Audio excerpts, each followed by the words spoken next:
I stood in my son Evan's living room, holding a small wrapped gift for my granddaughter Emma's birthday.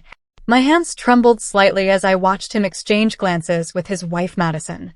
The air felt thick with something unspoken. "Mom," Evan said, his voice flat and cold. "We need to talk."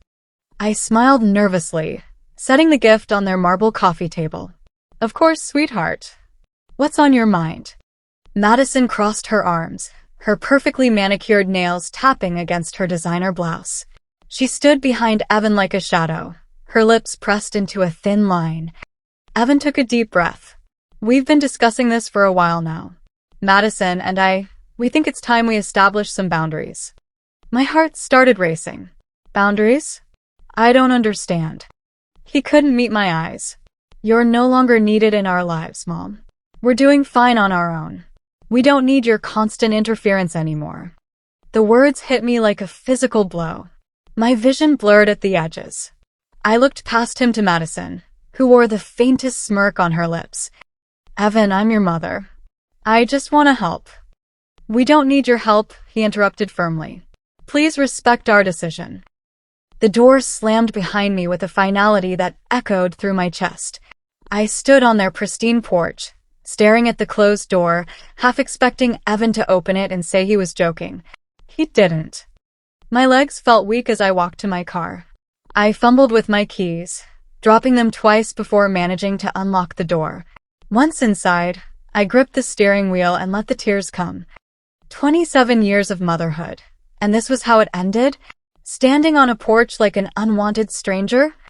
I replayed every moment in my mind during the silent drive home. When had I become interference? Was it when I offered to help with Emma last month? When I brought over dinner after Madison complained about being too tired to cook? The humiliation burned deeper than the hurt. I'd given up so much for Evan. After his father died 5 years ago, I'd poured everything into being there for him, for them. Madison's face kept flashing in my mind, that smirk. She'd won something today, and I'd lost without even knowing we were competing. My house felt impossibly empty when I walked through the door. I dropped my purse on the hall table and noticed the blinking red light on my answering machine. 3 messages. I pressed play, expecting telemarketers or appointment reminders. Instead, a professional male voice filled the room. "Mrs. Patricia Hawkins, this is Vincent Callahan from Callahan and Associates. I was your late husband's attorney. There's an urgent matter we need to discuss regarding documents he left in my care. Please call me at your earliest convenience." I froze, staring at the machine. Documents? My husband Richard had been dead for 5 years. What could possibly be urgent now? The message had been left 2 hours ago. I glanced at the clock, nearly 6 in the evening. Too late to call back today. I sank onto my couch, Richard's favorite blanket still draped over the armrest. He'd prepared something for me? A strange mix of curiosity and dread settled in my stomach. That night, I barely slept. Between Evan's rejection and the mysterious message, my mind wouldn't quiet. The next morning, I sat across from Vincent Callahan in his downtown office. He was older than I expected, probably in his 70s, with kind eyes behind wire-rimmed glasses. "Mrs. Hawkins, thank you for coming so quickly." He slid a sealed manila envelope across his mahogany desk. My name was written on it in Richard's distinctive handwriting. My hands shook as I picked it up. "What is this?" "Your husband left specific instructions. This envelope was to be given to you only under certain conditions." He paused, studying my face. "Has your son Evan recently attempted to access the trust Richard established for you?" I blinked, confused. "What? No. Evan wouldn't." I stopped, remembering something. Wait. About 6 months ago, Evan asked me about Richard's financial arrangements. He said he was just curious about estate planning for his own family. Vincent nodded slowly. "I see. Mrs. Hawkins, your husband was a very wise man. He anticipated certain complications might arise after his death." He gestured to the envelope. "Please read it." I opened the envelope with trembling fingers. Inside were several documents and a handwritten letter from Richard. I recognized his careful script immediately, and tears blurred my vision. Asterisk, my dearest Patricia, asterisk. Asterisk, if you're reading this, then certain fears I've harbored have come to pass. I pray I'm wrong, but I know our son better than he thinks. Evan has always been ambitious, sometimes to a fault. I've watched Madison's influence over him with growing concern, asterisk. Asterisk, the trust one established for you is ironclad. It cannot be touched, borrowed against, or accessed by anyone but you. I've included documentation here showing that Evan attempted to probe its structure through a financial advisor 6 months after my death, asterisk. Asterisk, if he has turned cruel or distant, know this. It's likely because he's realized he cannot access those funds. Madison comes from money but spends beyond her means. I suspect she's encouraged this, asterisk. Asterisk, stay strong. Protect yourself. You deserve better, asterisk. Asterisk, all my love, Richard, asterisk. I looked up at Vincent, my face hot with embarrassment and anger. He tried to access my trust? Unsuccessfully, Vincent confirmed gently. The trust is airtight. I sat in my car outside the lawyer's office for 30 minutes, processing everything. Evan hadn't pulled away because I was interfering. He'd pulled away because I was useless to him financially. The realization felt like a knife twisting in my chest. My own son. The baby I'd rocked through countless sleepless nights. The boy I'd defended through school troubles. The young man I'd helped through college. He'd reduced me to a potential ATM, and when I didn't dispense, I became disposable. My phone buzzed. A text from Evan. Asterisk, Mom, we need you to watch Emma next Tuesday through Thursday. Madison has a spa retreat and I have a business trip. Can you stay at our place? Asterisk. I stared at the message in disbelief. Yesterday I was no longer needed. Today I was needed for free childcare. The old Patricia would have said yes immediately, grateful for any crumb of inclusion. But something had shifted inside me. Richard's letter had opened my eyes. I typed back, I'm sorry, but I'm not available. His response came within seconds. What do you mean you're not available? Asterisk, exactly what I said. I have plans, asterisk.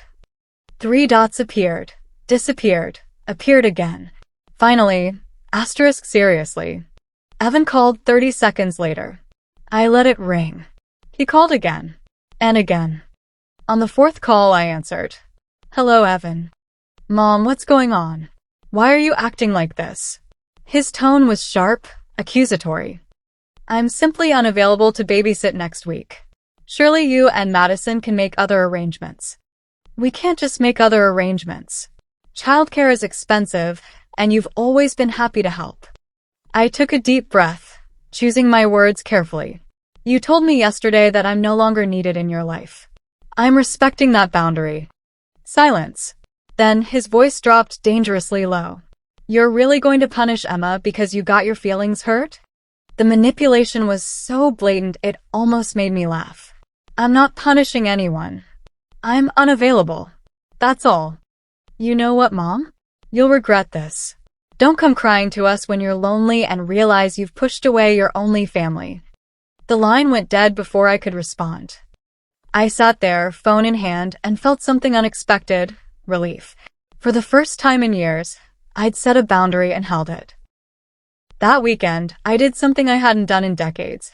I joined a support group. The community center near my house offered a meeting every Saturday for women over 50 rebuilding their lives after loss or major transitions. I walked in nervous, clutching my purse like a shield. 12 women sat in a circle, ranging from probably 50 to 75. They welcomed me with warm smiles. I'm Patricia, I said when it was my turn to introduce myself. My husband died 5 years ago, and I just realized I've lost myself somewhere along the way. The stories I heard that morning changed something in me. Women who'd left toxic marriages. Women who'd been abandoned by adult children. Women who'd been caretakers so long they'd forgotten their own names. One woman, Dorothy, said something that stuck with me. You can't pour from an empty cup. And honey, spending years begging people to love you back will drain you dry. I cried during that meeting. Real, honest tears. And for the first time since Richard died, I didn't feel alone. On Monday morning, I did something else I hadn't done in years. I applied for jobs. Not because I needed the money. Richard's life insurance and investments kept me comfortable. But because I needed purpose. Identity. Something that was mine. I updated my resume, rusty as it was. Before Evan was born, I'd worked as an office administrator for a medical practice. 29 years out of the workforce felt like an impossible gap. But I applied anyway. To receptionist positions, administrative assistant roles, anything that might give me structure and meaning. By Wednesday, I had an interview at a small community health clinic. The director, a kind woman named Helen Rodriguez, reviewed my application with a warm smile. "Your organizational skills will be valuable here," she said. "We need someone reliable at the front desk. Can you start next Monday?" I nearly cried with gratitude. Yes. Absolutely yes. When I left that clinic, I felt taller somehow. Like I'd reclaimed a piece of myself. That night, I texted Evan. *I got a job. I start Monday*. His response hours later, "Good for you." No questions. No curiosity. Nothing. I wasn't surprised anymore. My first week at Riverside Community Clinic was overwhelming in the best way. I learned the phone system, the scheduling software, the insurance verification process. My brain felt alive again, challenged in ways it hadn't been in years. The staff was warm and welcoming. 2 nurses, Carmen and Beth, invited me to lunch on my 3rd day. They treated me like a colleague, not like someone's mother or someone's wife. Just Patricia. I was good at the job. Really good. Years of managing a household and coordinating Evan's childhood activities had given me organizational skills I'd underestimated. I could juggle phone calls, walk-in patients, and administrative tasks without breaking a sweat. Helen noticed. On Friday afternoon, she stopped by my desk. "Patricia, you're a natural at this. I'm really glad we found you." Those simple words filled me with pride I hadn't felt in years. That evening, as I was locking up the clinic, I saw a familiar car pull into the parking lot. My stomach dropped. Madison stepped out, designer sunglasses perched on her head, her face set in angry lines. Madison strode toward me across the parking lot, her heels clicking sharply against the pavement. I straightened my shoulders, refusing to shrink. "Patricia," she said, my name dripping with disdain. "We need to talk." "I'm just leaving work, Madison. Can this wait?" "No, it can't." She crossed her arms. "You've been avoiding our calls.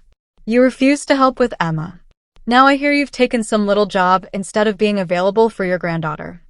Heat rose in my cheeks, but I kept my voice steady. "I have a right to work, Madison. And I have a right to build my own life." "You're being selfish," she hissed. "Emma asks for you constantly, and you're what? Playing secretary instead of being a grandmother." The accusation stung, but I recognized it for what it was: manipulation. If Evan and Emma want to see me, they're welcome to visit. But I'm not available as free childcare anymore. Madison's face flushed red. "You're pathetic. A woman your age, working minimum wage for what? Pride? We gave you purpose, Patricia. We gave you a place in our family." Something snapped inside me. "You gave me nothing. I earned my place as Evan's mother and Emma's grandmother. And you don't get to take that away while simultaneously demanding my service." Madison's eyes widened, clearly unused to me standing up to her. Before she could respond, Helen appeared at the clinic door. "Patricia? Everything okay out here?" Helen's voice was professional but firm, her gaze assessing the situation. "Everything's fine," I said quickly. "This is my daughter-in-law. She was just leaving." Madison glanced between us, her jaw tight. "This conversation isn't over." She spun on her heel and stalked back to her car. I released a breath I didn't know I'd been holding. Helen walked over, concern etched on her face. "Are you sure you're all right?" "Yes. Thank you for checking." I managed a weak smile. "Patricia, I don't mean to pry, but if you're dealing with family trouble, we have resources. Employee assistance programs, counseling services." The kindness in her voice almost broke me. "I appreciate that. I really do." That night, I blocked Madison's number.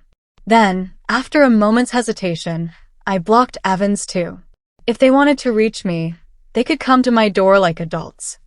2 weeks passed in relative peace. I settled into my job, joined a book club through the support group, and started taking evening walks around my neighborhood. Small things, but they added up to something that felt like healing. Then Helen called me into her office on a Thursday afternoon. "Patricia, sit down, please." She gestured to the chair across from her desk. "I wanted to talk to you about something." My stomach flipped. Was I being let go? Had I made some mistake? Helen smiled, easing my fears. "You've been doing exceptional work. The patients love you, the staff loves you, and honestly, you've made my life easier. I'm creating a new position, patient care coordinator. Basically, you'd oversee the front desk operations, train new staff, and help with community outreach programs. Better pay, better hours, and a leadership role." I stared at her stunned. "Me? But I've only been here a few weeks. And in those weeks, you've shown more initiative and competence than people I've worked with for years. What do you say?" My eyes filled with tears. I say yes. "Thank you, Helen. You have no idea what this means to me." "I think I might," she said gently. That weekend, my phone, the house line since I'd blocked Evan's calls to my cell, rang at 9 in the morning. I almost didn't answer, but something made me pick up. "Grandma," a small, tearful voice. "Emma? Sweetheart, is that you?" "Grandma, I miss you." She was crying. "Mommy and Daddy keep fighting. They fight all the time now. Can I come stay with you?" My heart shuddered. "Oh, honey, I miss you too. So much. Mommy says you don't want to see us anymore. She says you're too busy with your new life." Emma's voice cracked. "Is that true?" "No, sweetheart. That's not true at all. I would love to see you." "Then why did you leave?" I closed my eyes, searching for words a 7-year-old could understand. Sometimes grown-ups need space to work things out. "But I never stopped loving you. Not for 1 second." "I love you too, Grandma." Before I could say more, I heard Madison's voice in the background, sharp and angry. "Emma, hang up that phone right now." The line went dead. I sat there, phone in hand, my heart racing. Whatever was happening in that house, Emma was caught in the middle. On Monday morning, 2 people in professional attire arrived at the clinic just before lunch. They asked to speak with me privately. Helen led us to her office, her face concerned. "Patricia, these are social workers from Child Protective Services." My blood went cold. "What's this about?" The woman, mid-40s with kind eyes, spoke gently. "Mrs. Hawkins, we're conducting a routine investigation. Your name came up as the grandmother of Emma Morrison. We're hoping you can answer a few questions about the family dynamic." I glanced at Helen, who nodded encouragingly. "Of course. Whatever I can do to help." They asked about my relationship with Evan and Madison, about Emma's well-being when I saw her last, about any concerns I might have. I answered honestly but carefully, not wanting to make things worse for Emma. "Has Emma mentioned any violence in the home? Any substance abuse?" "No, nothing like that. But she called me this weekend very upset, saying her parents fight constantly." They exchanged glances and took notes. After 30 minutes, they thanked me and left. Helen closed the door. "Are you okay?" "I don't know," I admitted. "I'm worried about Emma." That evening, Madison showed up at my house. I saw her through the window, pacing on my porch before finally ringing the doorbell. I opened the door but didn't invite her in. "Madison, you called CPS on us?" Her voice shook with fury. "How dare you? How dare you try to take my daughter away from me?" "I didn't call anyone, Madison. Emma called me, crying about your fighting. That's all." "Liar." She stepped closer. "You're trying to ruin us because you're bitter and alone. You can't stand that we don't need you anymore." I held my ground. "Madison, I think you should leave." "Our business is failing," she said suddenly, her voice breaking. "The house, the cars, everything. It's all falling apart. And now you've sicked CPS on us." Despite everything, I felt a flicker of sympathy. I didn't call them. But maybe Emma needed someone too. Madison's face crumpled. For the first time since I'd known her, the perfect mask fell away. She looked exhausted, desperate, scared. We're losing everything, she whispered. Evan's business partners stole from him. We're drowning in debt. I don't know what to do. I stood in my doorway, watching Madison fall apart. Part of me wanted to hold firm, to let karma run its course. But another part, the mother in me, couldn't ignore genuine suffering. Come inside, I said quietly. She followed me to the kitchen. I made tea while she sat at my table, mascara streaking her cheeks. This was a Madison I'd never seen. Vulnerable, broken, human. How bad is it? I asked, setting a mug in front of her. The business is bankrupt. We've maxed out credit cards trying to keep up appearances.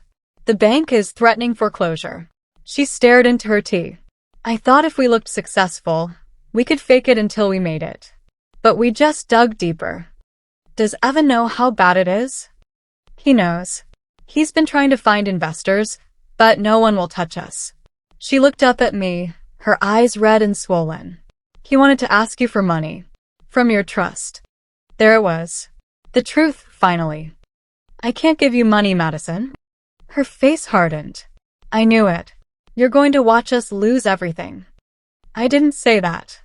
I sat down across from Madison.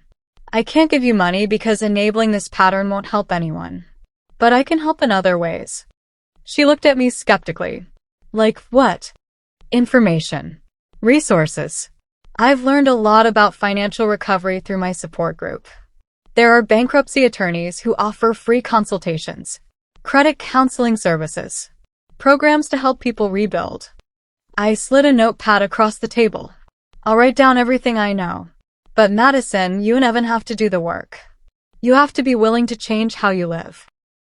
She stared at the notepad like it was a foreign object. That's it? That's all you're offering.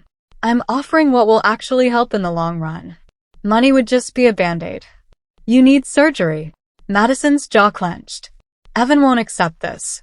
He won't accept pity and charity information.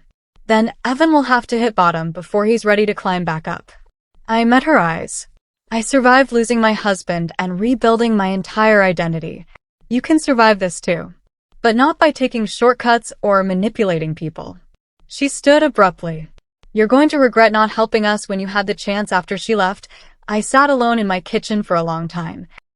3 weeks later, I heard through Dorothy, who somehow knew everything through neighborhood networks, that Evan and Madison's house had been seized for unpaid property taxes. My chest ached for Emma, for the instability she was experiencing. But I held firm. Enabling their poor choices wouldn't help anyone. Then, on a rainy Tuesday evening, there was a knock at my door. I opened it to find Evan standing on my porch, soaked through, his face haggard. Mom. His voice cracked. Can I come in? I stepped aside. He walked into my living room, leaving wet footprints on the hardwood. He looked 10 years older than the last time I'd seen him. We lost everything, he said, not meeting my eyes. The house, the cars, most of our belongings. We're staying at a motel right now. Emma's sleeping on a cot. I waited, letting him continue. I was wrong. About everything. About you, about how I treated you, about all of it. He finally looked at me, tears streaming down his face. I need help, Mom. Please. I made Evan sit down and brought him a towel. He dried his face and hair, his hands shaking. Tell me everything, I said. He did. The failed business venture, the lies he'd told investors, the shortcuts he'd taken. How Madison had pushed him to leverage relationships, including trying to access my trust. How it had all collapsed like a house of cards. I let her convince me you were the problem, he admitted. That you were holding us back.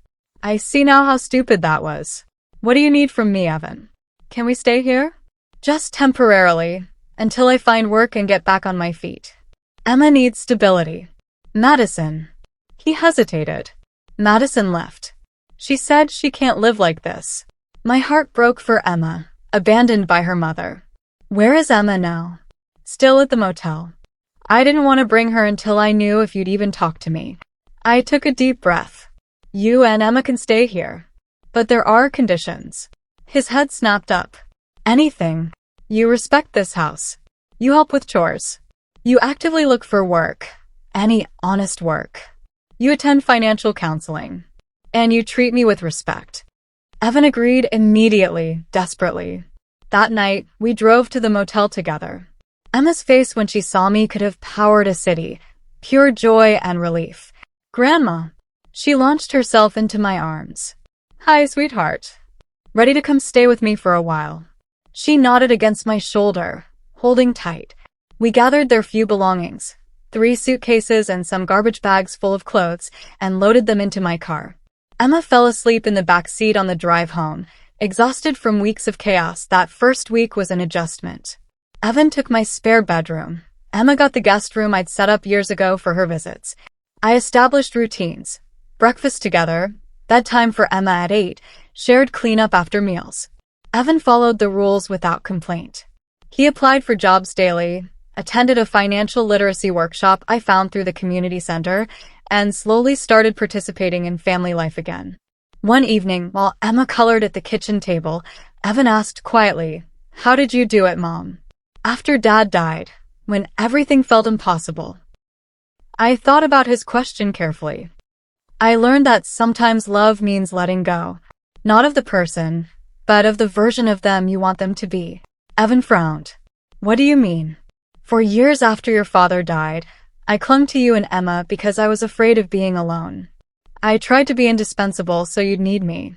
But real love isn't about being needed. It's about being valued for who you are, not what you provide. He stared at his hands. I valued you. You valued what I could do for you. Free childcare. Potential money. But did you value me? Patricia the person? His silence was answer enough. I'm not angry anymore, I continued. But I won't go back to being used. This time together is a chance to rebuild our relationship on honest ground. But you have to want that too. I do, he said, his voice thick with emotion. I want my mom back. The real relationship, not the transaction I turned us into. Emma looked up from her coloring. I never stopped wanting you, Grandma. I smiled at her. I know, sweetheart. 3 months into their stay, Madison reached out. She wanted to see Emma, claimed she'd gotten help, said she was ready to be a mother again. Evan called me at work, panicked. What do I do? She's demanding I bring Emma to meet her, but I don't trust her. Has she given you any proof she's changed? Therapist's confirmation? Steady housing? Anything? No. Just promises. Then proceed carefully. Maybe supervised visits first, public places. Don't let Emma get her hopes up until Madison proves consistency. He followed my advice. Madison showed up for the first visit at a park, late and defensive. Emma was hesitant, clinging to Evan's hand. The visit lasted 20 minutes before Madison made an excuse and left. She canceled the next 2 visits. Emma cried herself to sleep the second time. I held her, stroking her hair, wishing I could shield her from this pain. Why doesn't Mommy want me? She whispered. Oh, sweetheart. Your mommy is dealing with grown-up problems that have nothing to do with you. You are so loved. I know you love me, Grandma. And Daddy does too. That's right. We've got you. 6 months after Evan and Emma moved in, Madison appeared at my door with legal papers. She wanted custody of Emma, claimed Evan was an unfit parent, and demanded I stay out of it. I read through the documents with growing disbelief. She was portraying herself as the stable parent, Evan as the one who dragged them into financial ruin. She's rewriting history, Evan said, pacing my living room after Madison left. She's making herself the victim. Do you have documentation of everything? Emails, texts, bank records showing her spending. Some. Not everything. We spent that evening building Evan's case. Every receipt, every message, every piece of evidence that showed Madison's role in their financial collapse and her subsequent abandonment of Emma. Helen connected me with a family law attorney through the clinic's network. The attorney reviewed everything and assured Evan he had a strong case. The custody hearing was scheduled for 3 weeks later. The night before, Evan knocked on my bedroom door. Mom? Can we talk? He sat on the edge of my bed, looking young and scared. What if I lose her? What if the judge thinks I'm a failure and gives Emma to Madison? I took Evan's hand. You're not the same man who showed up on my doorstep 6 months ago. You've worked hard, stayed humble, and put Emma first every single day. That's what matters. The hearing was tense but quick. The judge reviewed the evidence, heard testimony from both sides, and made a decision. Primary custody to Evan, supervised visitation for Madison if she completed parenting classes and maintained stable housing for 6 consecutive months. Evan cried with relief. Emma, who'd waited in a side room with a court advocate, ran to him when it was over. That evening, we celebrated with Emma's favorite dinner, spaghetti and meatballs, garlic bread, and chocolate ice cream. She chattered about her school play, her new friend, her excitement about planting a garden in my backyard. After she went to bed, Evan and I sat on the porch with tea. I never properly apologized, he said quietly, for what I said that day. That you weren't needed. I was cruel and wrong. You were lost. But you found your way back. Because of you. You could have turned me away. After everything I did, you had every right. I smiled. You're my son. That doesn't mean accepting mistreatment, but it means the door is always open for genuine change. He hugged me tight. I love you, Mom. I love you too. Later, alone in my room, I thought about the journey. From standing on that porch, devastated and dismissed, to this moment of genuine reconciliation. I'd found my worth not by demanding it from others, but by recognizing it in myself. My job gave me purpose. My support group gave me community. Emma gave me joy. And Evan, through pain and growth, gave me hope. My job gave me purpose. My support group gave me community. Emma gave me joy. And Evan, through pain and growth, gave me hope. They needed me in the end, yes. But more importantly, I learned I didn't need them to need me. I was enough all on my own. And that made all the difference.